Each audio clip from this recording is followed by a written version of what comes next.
Hello sisters family, तो स्वागत है आपका अपने चैनल पर। तो दोस्तों आज हम लोग बात करेंगे अबरार मुल्तानी की बुक मत रहना स्कूल के भरोसे। ऑथर बताते हैं कि धीरू भाई अंबानी कभी भी अपने बच्चों के स्कूल नहीं गए क्योंकि वो हमेशा से चाहते थे कि उनके बच्चे नए नए अनुभव से और आसपास की प्रोडक्टिविटी को देखकर ही सीखें। 60 के दशक में उन्होंने टीचर के लिए एक एडवर्टीजमेंट निकाला जहाँ वो एक ऐसे टीचर की तलाश कर रहे थे जो उनके बच्चों को नॉन अकेडमी एजुकेशन दे सके। इसलिए उन्होंने महेंद्र भाई व्यास को चुना। महेंद्र उनके बच्चों को हॉकी, फुटबॉल और अलग अलग टाइप के गेम खिलाता। बसों और ट्रेन में बैठाकर वो बम्बई के अलग अलग जगहों पर उन्हें घुमाता। वो हर साल 10 से 15 दिन के लिए किसी गांव में कैंपिंग के लिए जाते क्योंकि धीरू भाई अंबानी बहुत ही अच्छे तरीके से जानते थे कि हमारे स्कूल हमारे फ्यूचर के कर्मचारी बना रहे हैं। इसलिए बच्चों की एजुकेशन के लिए उन्हें स्कूल पर ज्यादा भरोसा नहीं था। इसलिए आज रिजल्ट हमारे सामने है। दोस्तों एक अमीर इंसान और एक लीडर अपने बच्चे को ना अलग नजरिए से एजुकेशन देते हैं, जबकि एक आम इंसान सब कुछ स्कूलों पर ही छोड़ देता है। आपने देखा होगा कि एक अच्छा स्टूडेंट और एक अच्छा एम्प्लॉय दोनों के गुणों में ना बड़ी समानता होती है। एक अच्छा एम्प्लॉय अपने बॉस को खुश रखता है और एक अच्छा स्टूडेंट अपने टीचर को खुश रखता है। इसलिए स्कूल में पढ़कर हमारे बच्चे एक अच्छे एम्प्लॉय तो बन जाते हैं पर एक अच्छे लीडर नहीं।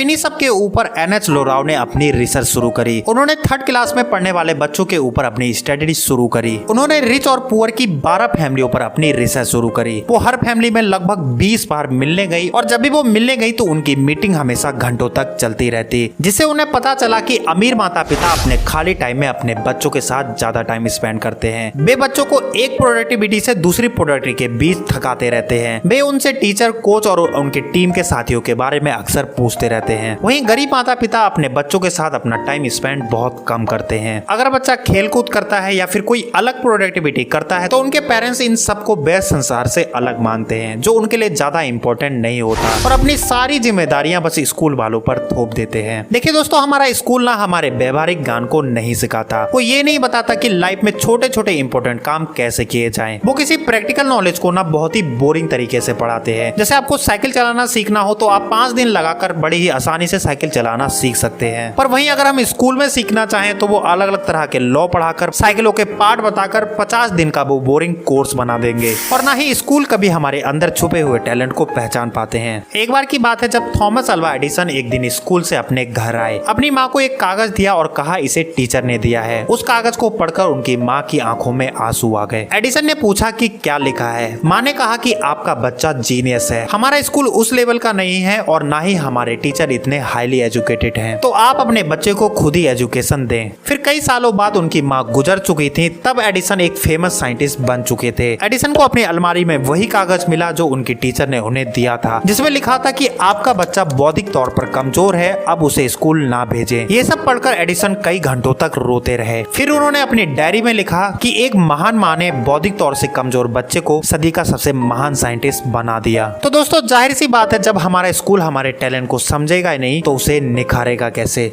दोस्तों आप लोगों ने देखा होगा कि कई स्टूडेंट मैथ में तो बहुत अच्छे होते हैं पर इंग्लिश में बहुत कमजोर, जिस वजह से वो 9th या 10th में फेल हो जाते हैं और अपने आगे की एजुकेशन छोड़ देते हैं और हम एक महान मैथमेटिशियन को खो देते हैं। तो ऐसे ही कई स्टूडेंट अलग अलग सब्जेक्ट में कमजोर होते हैं, जिस वजह से उनका करियर पूरी तरीके से बर्बाद हो जाता है। पर दोस्तों मैं आपको एक बात बताऊं ना, हमारे आज के एजुकेशन सिस्टम की स्थापना हमारे एग्रीकल्चर युग की जो फैमिली थी उनकी जरूरत पूरा करने के लिए एजुकेशन सिस्टम बना था। जैसे समर हॉलीडे में बच्चों के 1 महीने की छुट्टी दी जाती है ताकि बच्चे अपनी फैमिली के साथ खेतों में मदद करा सकें, क्योंकि पश्चिम साइड में ना समर में खेती ज्यादा होती है। पर अब जमाना बदल चुका है। आज के पेरेंट्स के काम करने का टाइम पूरी तरीके से चेंज हो चुका है। जब पेरेंट्स घर में होते हैं तो बच्चे स्कूल में होते हैं और जब वो ऑफिस में होते हैं तो बच्चे घर आ जाते हैं। और जब तक पेरेंट्स ऑफिस से घर आ पाते हैं तब तक उनके बच्चे सो चुके होते हैं। पुराने टाइम से चल रहे इस सिस्टम को लोग पता नहीं क्यों नहीं बदल पा रहे। और बात करें हमारे भारत की तो हमारे समर में इतनी खेती भी नहीं होती, फिर भी बच्चों की बेवजह छुट्टी दे दी जाती है। और ना हमारा एजुकेशन सिस्टम कमजोर और पिछड़े स्टूडेंट को पूरी तरीके से दबा देता है। जो माइंड से ठीक ठाक है वो तो कंटिन्यू आगे बढ़ते रहते हैं, पर ये पिछड़े स्टूडेंट के लिए कोई भी काम नहीं करता। उनकी संभावनाओं को, उनके टैलेंट को निखारने में तो ये बिल्कुल ही फेल है। जब साल के एंड में क्लास में रिजल्ट अनाउंस होता है तो टॉपर को छोड़कर सभी के मुंह लटके होते हैं। उनके मन में थॉट उठता है कि हम फर्स्ट नहीं आ पाए, हम एक अच्छे स्टूडेंट बिल्कुल नहीं है, हमारे अंदर वो समझ नहीं है जो होनी चाहिए। ऐसे ही कई रीजन है जिसकी वजह वजह से हमारे देश में यूथ के डेथ की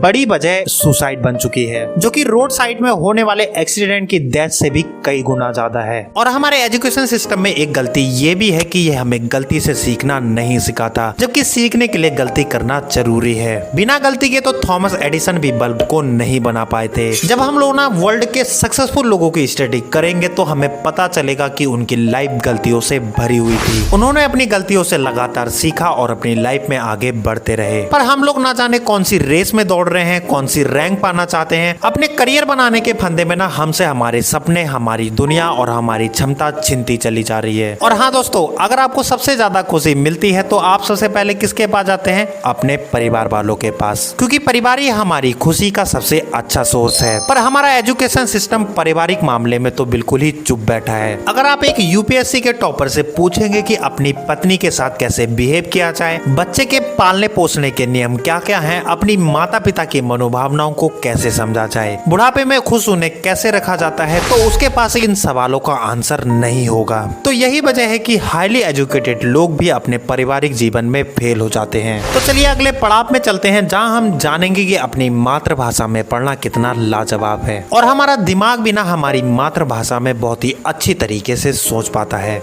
अगर हम लोग ना अलग अलग क्षेत्र के लोगों को बाहरी भाषा बोलने के लिए कहेंगे तो उनका पूरा गुड़ गोबर हो जाएगा। याद रखिए कि हर पर्सन के लिए वो भाषा बाहरी है जो उनकी मातृभाषा नहीं है। जैसे तमिल बोलने वालों के लिए हिंदी एक बाहरी भाषा है और हमारे देश में ना अंग्रेजी का बड़ा बोलबाला है। प्राइवेट स्कूलों और सेंट्रल स्कूलों में इंग्लिश मीडियम में पढ़ाई की जाती है। हिंदी बोलने वाले या अपनी क्षेत्रीय भाषा बोलने वाले को लोग नीचा दर्जा देते हैं। पर आपको पता है कि पूरे भारत में मुश्किल से सिर्फ 4% ही लोग इंग्लिश बोल पाते हैं। फिर भी हाई एजुकेशन वाली लगभग सारी एकेडमी अंग्रेजी के पैरोकार बन चुके हैं। शायद यही वजह है कि हम लोग कोई भी नया आइडिया या कोई भी इनोवेशन नहीं कर पाते। अगर आप बड़ी बड़ी महाशक्तियों को देखेंगे, जैसे यूएसए में यूएस इंग्लिश, ब्रिटेन में इंग्लिश, फ्रांस में फ्रेंच, रूस में रशियन और जर्मनी में जर्मन, इन सब महाशक्तियों में उनकी प्रमुख भाषा उनकी मातृभाषा है। इन देशों में अपनी ही मातृभाषा में पढ़ाई की जाती है। पर महाशक्ति बनने का ख्वाब देख रहा हमारा देश अपनी मेन लैंग्वेज इंग्लिश को बनाना चाहता है। क्या ऐसे में इसका महाशक्ति बनना पॉसिबल है? आप मुझे कमेंट सेक्शन में ये जरूर बताएं। और लोगों को लगता है कि इंग्लिश ना साइंस एंड टेक्नोलॉजी की लैंग्वेज है, इसलिए इसे पढ़ना कंपलसरी है। पर क्या आप ये जानते हैं कि साइंस एंड टेक्नोलॉजी में सबसे ज्यादा नोबेल पाने वाला देश इजराइल है, पर उसकी मेन भाषा इंग्लिश नहीं है। उसकी पहली भाषा है इब्रू और सेकंड है अरबी। भारत में इंग्लिश मीडियम को सरकारी सहायता 7 मार्च 1835 से मिलना शुरू हो गई। मैकाले को यह विश्वास था कि प्राचीन युग में मिस्र, भारत या फिर ग्रीस की संस्कृतियां कितनी ही महान क्यों ना हो, पर आज के युग में पाश्चात्य ज्ञान यानी अंग्रेजी से बढ़कर कुछ भी नहीं। उसका मानना था कि हिंदी, संस्कृत जैसी लैंग्वेज को हटाकर इंग्लिश में सबको शिक्षा दे। तो मैकाले के ये 4 कूटनीति शब्द थे। नंबर 1, मैकाले ने भारत की सभी भाषाओं को बोलियों का दर्जा दे दिया। ये घोषित कर दिया ना तो उनमें कोई गंभीर साहित्य है, ना ही कोई विज्ञान, ना ही उनका कोई फ्यूचर है। अंग्रेजी लैंग्वेज पूरी डेवलप्ड लैंग्वेज है, इसलिए इसमें एजुकेशन देनी चाहिए। सेकंड है, भारत या एशिया की सभी ज्ञान विज्ञान की बुकों पर यूरोप कंट्री की सिर्फ एक अलमारी की बुक भी उन सब पर भारी है। और थर्ड है, नौकरी के लिए इंग्लिश कंपलसरी है। और फोर्थ है कि उस टाइम भी मैकाले ने एक तर्क दिया कि सभी भारतीयों को एजुकेशन देने के लिए सरकार के पास पैसा नहीं है। तभी महात्मा गांधी जी ने एक बात कही थी कि लाखों लोगों को इंग्लिश मीडियम में शिक्षा देना उनको गुलाम बनाना है। तो चलिए अब अगले पड़ाव पर चलते हैं, जो है फीसदी शिक्षा। अब आप लोग ये सोच लीजिए कि एक फीसदी शिक्षा व्यवस्था कैसे अपने बच्चों को टॉपर बना सकती है। अगर आपसे कोई देखी गई फिल्म के बारे में पूछता है तो आप उसके लगभग सारे सीन बता दोगे, लेकिन अगर आपसे कोई कहे कि आपके टीचर ने क्या पढ़ाया तो आपके तोते उड़ जाएंगे। ऐसा सिर्फ इसलिए क्योंकि हमारा एजुकेशन सिस्टम बहुत ही नीरस और शिक्षा का अव्यवहारिक होना है। हमारा दिमाग ना तस्वीरों को याद रखता है, लेकिन कोर्स वाली बुकें नीरस शब्दों और लाइनों से भरी होती हैं, जिसे याद करना काफी मुश्किल होता है। और हमारा एजुकेशन सिस्टम ना हमारे दिमाग को प्रशिक्षित करने का दावा करता है, पर ये नहीं बताता कि आखिर हमारा दिमाग काम कैसे करता है और इसकी क्षमता को कैसे बढ़ाया जा सकता है, बल्कि ये तो हमारे दिमाग को पूरी तरीके से एक फिक्स पैटर्न में बांध देता है। देखिए, कोई भी बच्चा इमेज के थ्रू चीजों को बड़ी अच्छी तरीके से समझा सकता है, तो आखिर उसे लिखने पर मजबूर क्यों किया जाता है? अगर कोई बोलकर आंसर देना चाहता है तो उसे क्यों पेन से घिसपाकर आंसर देने को मजबूर किया जाता है, बल्कि बोलकर वो अपनी बातों को काफी अच्छी तरीके से समझा सकता है। चलिए एक छोटी सी कहानी देखते हैं। एक फेमस लिफ्ट बनाने वाले ने कहा कि मैं इंजीनियरिंग नहीं कर पाया क्योंकि वो अपनी बातों को लिख नहीं सकता था, खासकर इंग्लिश में तो बिल्कुल नहीं। लेकिन आज मेरे नीचे कई इंजीनियर काम करते हैं। मैं ज्यादा पढ़ तो नहीं पाया, लेकिन पढ़ाई छोड़ने के बाद मैं लिफ्ट का काम सीखने लगा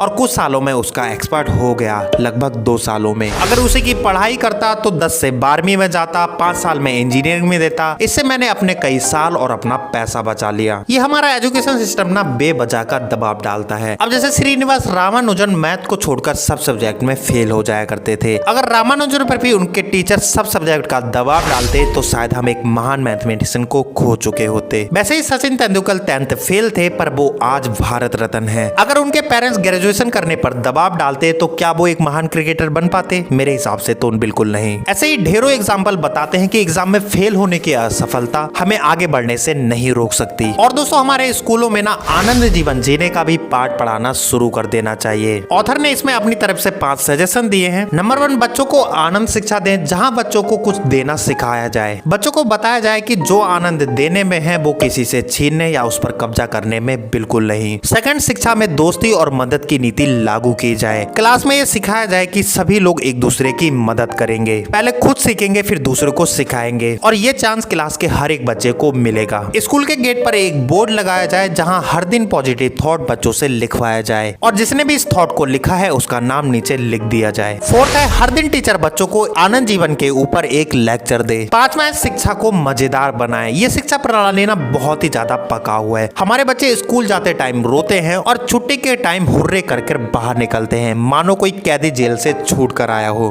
तो अगला और लास्ट पड़ाव है कि पढ़ाई का तरीका पूरी तरीके से बदलने वाला है। इमेजिन कीजिए कि आपके क्लास के साइंस के टीचर अच्छा नहीं पढ़ाते या फिर वो बहुत ही बोरिंग तरीके से पढ़ाते हैं, जबकि आपके फ्रेंड के स्कूल के टीचर साइंस बहुत ही मनोरंजक और अच्छी तरीके से पढ़ाते हैं। लेकिन आपको तो अपने स्कूल के टीचर से ही पढ़ना पड़ेगा, फिर चाहे वो अच्छा पढ़ाते हो तब भी आपकी किस्मत, खराब पढ़ाते हो तब भी आपकी किस्मत। लेकिन ऑनलाइन लर्निंग में आपके पास अनलिमिटेड ऑप्शन हो जाते हैं। आप चाहे तो मुंबई के किसी बेस्ट टीचर से मैथ या साइंस पढ़ सकते हैं या फिर लंदन के किसी भी टीचर से। ये ऑप्शन अब आपके पास रहता है। और दोस्तों, कुछ भी चीज सीखने के लिए ना हम अपनी ज्ञान इंद्रियों का यूज करते हैं। 70 से 80% चीजें हम लोग देख कर सीखते हैं। आंखें जो देखती हैं वो हमारे दिमाग को बताती हैं। दिमाग अपनी प्रोग्रामिंग से डाटा कलेक्ट करता है और वो डाटा ही हमारा ज्ञान है। अगर सोचो इस देखने के प्रोसेस को थोड़ा रोचक, मनोरंजन और यादगार बना दिया जाए तो हम काफी कम टाइम में ज्यादा ज्ञान पा सकेंगे। एक प्रॉब्लम ये भी है कि गांव और छोटे शहरों में अच्छे टीचर बहुत ही कम होते हैं और सरकारी स्कूलों का तो क्या कहना। लेकिन ऑनलाइन एजुकेशन एक शानदार ऑप्शन है जो आपके अच्छे टीचर की कमी एकदम ही पूरी कर देगा। आप अपने गांव में बैठकर मेट्रो सिटी के टीचर से पढ़ सकते हैं। देखिए, भले ही मैथ के फॉर्मूले ना बदले हो, पर आज के पढ़ाई का तरीका पूरी तरीके से बदल चुका है। बच्चे स्क्रीन से बहुत ज्यादा अट्रैक्टिव हो चुके हैं। अगर कोई भी पेरेंट्स ये वीडियो देख रहा है तो बदलते पढ़ाई के तरीकों के साथ उसे अपने बच्चों का सपोर्ट करना चाहिए।